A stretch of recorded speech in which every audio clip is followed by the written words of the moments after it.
क्या आपके दुश्मन आपका पीछा नहीं छोड़ते? आपके शत्रु बहुत ज्यादा आपको परेशान करते हैं, आपके हर बनते हुए काम में अड़चन डालते हैं और आपकी तरक्की नहीं हो पा रही है। हमारे पास पिछले काफी दिनों से हमारे बहुत सारे भक्तों के मेल आ रहे थे कि गुरुजी कोई ऐसा उपाय बताइए जिसको करने से हम अपने शत्रुओं से मुक्ति पा सके। क्योंकि जब भी हम कोई काम करने के लिए जाते हैं, हमारे कुछ दुश्मन ऐसे हैं जो हमारे हर बनते हुए काम को रोकना चाहते हैं।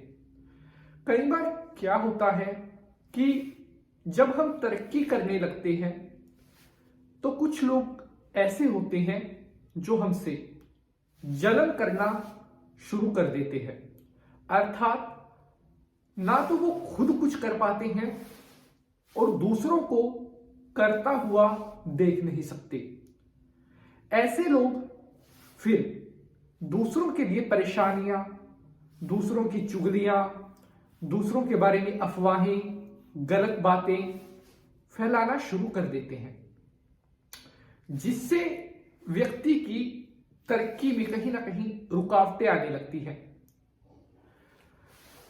अगर हमारे शत्रु बार बार हमारे काम में बाधा डाल रहे हैं, अड़चन डाल रहे हैं, तो कहीं ना कहीं व्यक्ति का मन भी टूटने लगता है या अपने काम से उसका मन भटक सकता है। लेकिन शास्त्र में कहा गया है कि अपनी आत्मरक्षा के लिए, अपनी स्वयं की रक्षा के लिए शत्रुओं के भगाने का उपाय, शत्रुओं को खदेड़ने का उपाय आप प्रयोग कर सकते हैं। अपने निजी स्वार्थ या किसी का बुरा करने के लिए इनको कभी यूज मत करिएगा, बस ये बात ख्याल रखनी है। अब मैं आपको कुछ ऐसा बताऊंगा जिसको करने पर आपका कोई भी शत्रु, चाहे अपने आप को कितना ही शक्तिशाली कहता हो, कितना ही बड़ा खन्नेक बनता हो, उस शत्रु से भी आप मुक्ति पा जाएंगे। नमस्कार, मैं पंडित नितिन शास्त्री आप सभी दर्शकों का आज के एपिसोड पर हार्दिक स्वागत करता हूं। उम्मीद है आप सभी स्वस्थ होंगे और भगवान भोलेनाथ की कृपा आप सभी के ऊपर बनी रही। सर्दी बहुत ज्यादा बढ़ गई है, ठंड इस समय अपनी चरम सीमा पर है। गर्म वस्त्र पहनकर रखें और छोटे बच्चों का विशेष ख्याल रखें। अगर कोई जरूरी काम नहीं है तो घर से बाहर ना निकलें और खासकर जो छोटे बच्चे हैं उनको तो घरों के अंदर ही रखें। ऐसी मेरी पंडित नितिन शास्त्री की आपसे प्रार्थना है।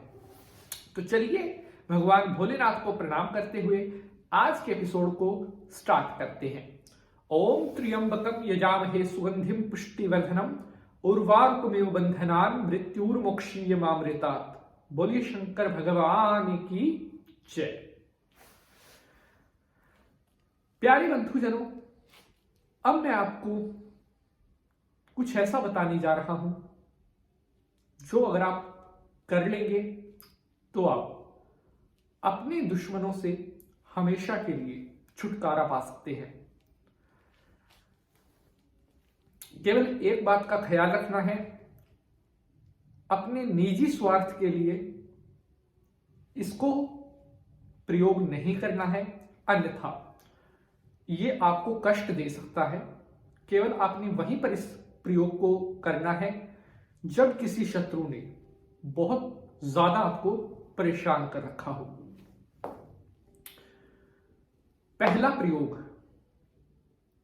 यह आपने करना है शनिवार के दिन। एक कोयला लेना है और उस कोयले से एक सफेद कागज पर अपने शत्रु का नाम लिखना है, थोड़ा बड़े अक्षरों में लिखना है।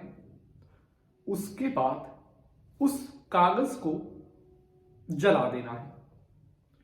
अब आपने इस जले हुए कागज की जो राख है इस राख को कहीं ऐसी जगह डालना है जहां पर गंदा नाला हो या जहां बदबूदार पानी हो।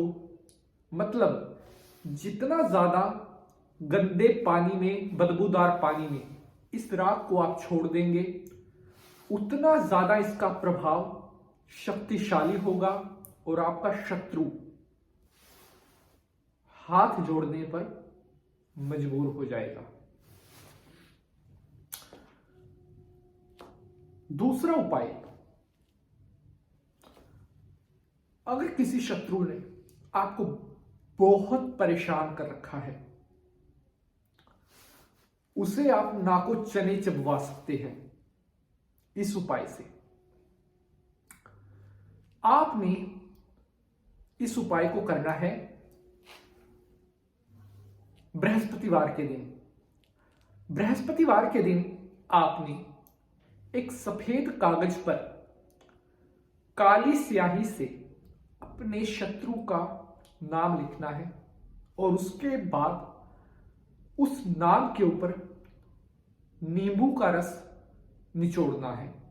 एक नींबू लेकर उसका पूरा रस शत्रु के नाम के ऊपर निचोड़ देना है। अब वो कागज आपस में आप ऐसे कर लें जिससे उस शत्रु का जो नाम लिखा हुआ था काली स्याही से, वो सारा उस नींबू के रस से नाम धूमिल हो जाए, अर्थात वो नाम सारा डिसमिस हो जाए। अब इस कागज को आपने आग लगा देनी है और अपने घर का जो टॉयलेट है वहां पर आपने इसकी राख को फ्लश कर देना है। इतना जबरदस्त उपाय है कि 3 से 4 दिन के अंदर रिजल्ट आपके सामने आना स्टार्ट हो जाएंगे। कितना ही बड़ा और कितना ही शक्तिशाली अपने आप को क्यों ना मानता हो, मैं कह रहा हूं दुम दबाकर वो शत्रु आपके मार्ग से भागता हुआ नजर आएगा। प्यारे बंधुजनों, अगर इन दोनों उपायों से जुड़ा हुआ आपका कोई भी प्रश्न है तो वो आप हमें जरूर भेजिएगा। उसका आंसर, उसका उत्तर अगले एपिसोड में हम आपको जरूर देंगे। आज के लिए बस इतना ही। मिलेंगे अगले एपिसोड में किसी नए विषय के साथ। तब तक के लिए हंसते रहें, मुस्कुराते रहें। ओम नमः शिवाय।